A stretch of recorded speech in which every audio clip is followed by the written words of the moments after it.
নমস্কার বন্ধুরা, আমি পায়েল। আপনারা দেখছেন বার্ড লাভার পায়েল। এখন সমস্ত পাখিদেরই ব্রিডিং সিজন চলছে। অন্যদিন অন্যান্য পাখি নিয়েও যেমন আলোচনা করি, তেমন আজকে চলে এসেছি জাভা পাখির ব্রিডিং নিয়ে। জাভা পাখিরা কীভাবে ব্রিডিং করে বা তাদের ব্রিডিংয়ের কী টিপস রয়েছে সেগুলি নিয়েই আজকে আলোচনা করব। তাই ভিডিওটি সম্পূর্ণ দেখার অনুরোধ রইল। আশা করি এই ভিডিওটি সম্পূর্ণ দেখলেই আপনারা এই জাভা পাখি পালনে উদ্যোগী হবেন এবং জাভা পাখিতে কী ব্রিডিং টিপস লাগে সেগুলো আপনারা খুব সহজেই বুঝতে পারবেন।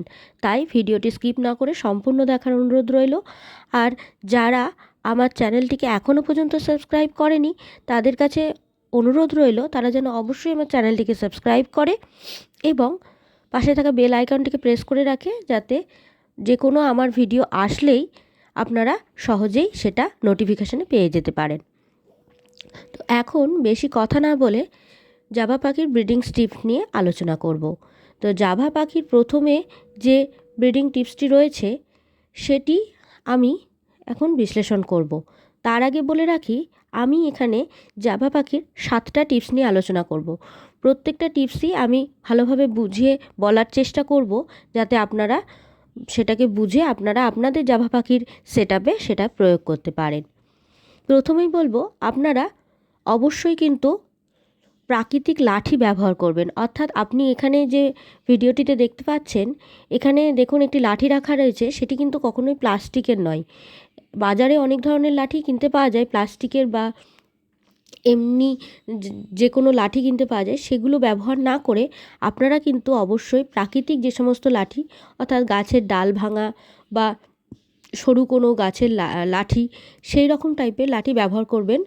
আপনারা অনেক সময় দোকানেও পেয়ে যেতে পারেন কাঠের লাঠি, বা যদি আপনারা সেটা না পান তাহলে কিন্তু গাছের লাঠি ভেঙে সেটা আপনার খাঁচার সাইজের মাপ নিয়ে সেটাকে আপনারা রেডি করে সেটা আপনার খাঁচায় দিতে পারেন। পাখিরা কিন্তু বেশিরভাগ প্রাকৃতিক জিনিসের মধ্যেই তারা যেহেতু বড় হয়, তাই তারা কিন্তু প্রাকৃতিক লাঠিটাকেই বেশি পছন্দ করে। কারণ প্রাকৃতিক লাঠিতে তারা ভালোভাবে শক্ত করে মজবুত হয়ে তারা ধরতে পারে এবং সেখানে হাঁটাচলা করতে পারে। তাই তাদেরকে প্রাকৃতিক লাঠিটা দেওয়াটাই শ্রেয় হবে, এটা আমি মনে করি। 2 নম্বর পয়েন্ট হচ্ছে, আপনাদের যে পাখিটি রয়েছে সেই পাখির যেন সঠিক ব্রিডিং কেজ থাকে। একটা জাভা পাখির ক্ষেত্রে একটা সঠিক ব্রিডিং কেজের একটি মাপ রয়েছে, সেই মাপটি এখন আপনাদের সামনে বলবো।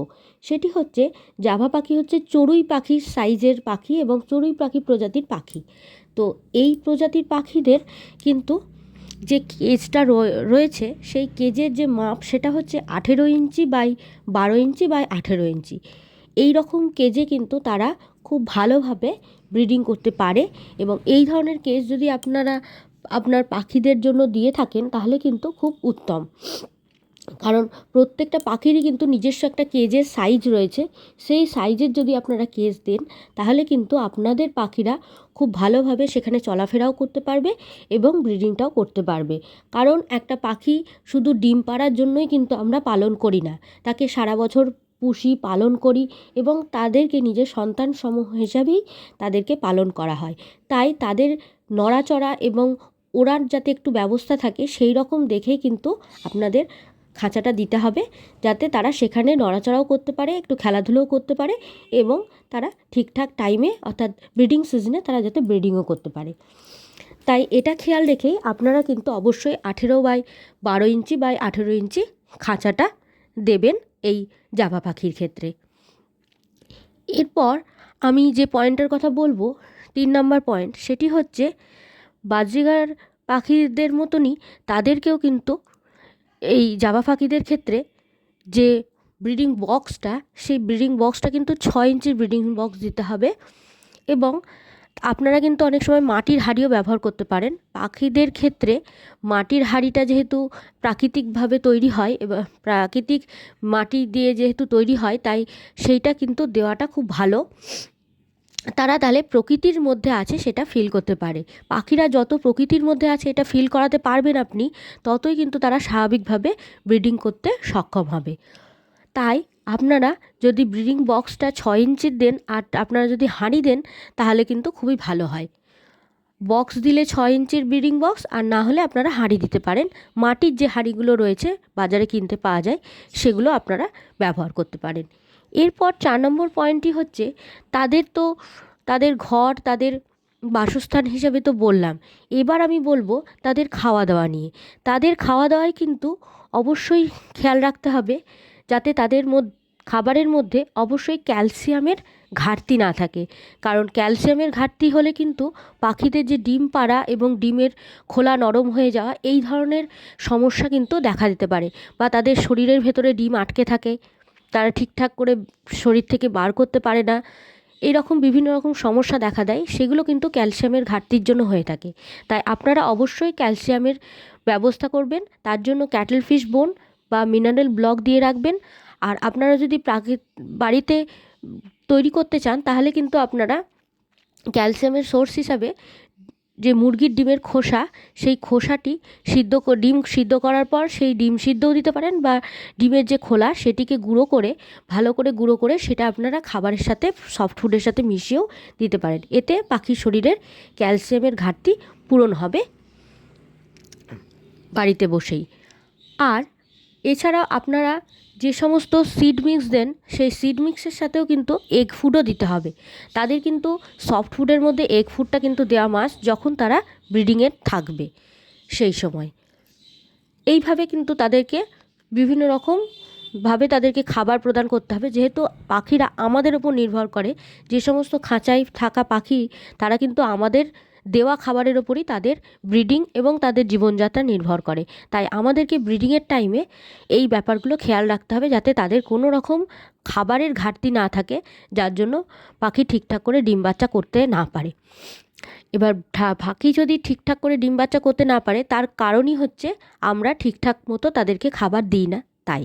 তাই তাদেরকে ভালো মন্দ খাবার দিতে হবে, আর ভালো খাবারের মধ্যে ক্যাটল ফিশ বোন, মিনারেল ব্লক এবং বিভিন্ন ক্যালসিয়াম সমৃদ্ধ খাবার, আর এগ ফুডটা তো মাস্ট।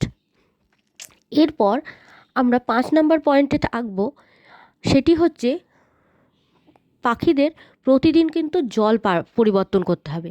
পাখিরা যখন ব্রিডিংয়ে থাকে তখন কিন্তু বেশিরভাগ পুপসটাই তাদের পাতলা হয়ে থাকে। এর ফলে কি হয়, সেটা যদি তারা জল খাওয়ার সময় সেই জলের মধ্যে সেই পুপসটা করে, এর ফলে পাখিদের সেই শরীরের জীবাণুগুলো বা তাদের পুপসটা কিন্তু জলের সাথে মিশে গিয়ে তাদের শরীর খারাপ হতে পারে, এবং এই জল যদি তারা দীর্ঘদিন ধরে একই জল খেয়ে থাকে তাহলে কিন্তু তাদের শরীরে কোনোভাবেই সুস্থ থাকতে পারবে না, তাদের শরীরে বিভিন্ন রকম রোগ জীবাণু বাসা করবে।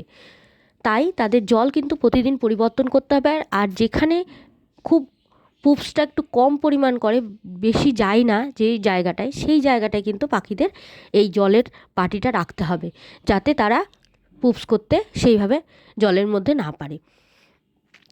একটু সরিয়ে তাদের জলের বাটিটা রাখতে হবে, যেখানে তারা খুব সচরাচর যায় না সেই রকম জায়গাতেই কিন্তু পাখিদের এই জলের বাটিটা রাখতে হবে। এরপর 6 নম্বর পয়েন্ট হচ্ছে তাদেরকে কিন্তু নিরাপত্তা, স্বাধীনতা এবং গোপনীয়তা দিতে হবে। তারা যখন ব্রিডিং করবে সেই সময় যদি কোনো রকম নিরাপত্তা না পায়, বা তারা যদি ব্রিডিং করার স্বাধীনতা না পায়, তাদের ব্রিডিংয়ের টাইমে যদি বিভিন্ন রকম মানুষের ডিস্টারবেন্স বা বিভিন্ন পশু পাখি থাকে তাদের ডিস্টারবেন্স, বা কোনো রকম বিড়াল কুকুরের যদি আক্রমণ থাকে, বা তাদের যদি অত্যাচার পাখিদের ওপর করে, তাহলে কিন্তু সেই পাখি ভয়ে কিন্তু তারা ব্রিডিং করবে না। আর ব্রিডিং যদি করেও তারপরে কিন্তু সে ডিমটা আর পাড়তে পারবে না, কারণ ভয়ে তারা ডিমটা আর শরীর থেকে বের করতে পারবে না। এর ফলে কিন্তু পাখিটা ডিম পাড়তে না পারার ফলে কিন্তু মারা যাবে। এই জন্য তাদেরকে নিরাপত্তা দিতে হবে এবং স্বাধীনতা দিতে হবে, এবং তারা যখন ব্রিডিং করবে তখন তাদের একটা গোপনীয়তা মেনটেন করতে হবে, এবং আমাদেরকে সেই সময় কোনো রকমভাবে ডিস্টার্ব করা যাবে না, বা কোনো রকম আদার্স কোনো প্রাণীর দ্বারা তারা যেন ডিস্টার্ব ফিল না করে সেটা কিন্তু আমাদেরকে খেয়াল রাখতে হবে। এরপর আমাদের লাস্ট পয়েন্ট হচ্ছে 7 নম্বর পয়েন্ট, তাদেরকে কিন্তু ইঁদুর, বিড়াল এবং আরশোলা থেকে দূরে রাখতে হবে। এমন কোনো জায়গায় তাদের ব্রিডিং করানো যাবে না, বা এমন কোনো জায়গায় তাদের খাঁচাটা রাখা যাবে না যেখানে খুব পরিমাণে ইঁদুর, বিড়াল এবং আরশোলার উৎপাত থাকে। ধন্যবাদ। ভালো লাগলে অবশ্যই চ্যানেলটিকে সাবস্ক্রাইব করুন এবং একটা লাইক করে দিন।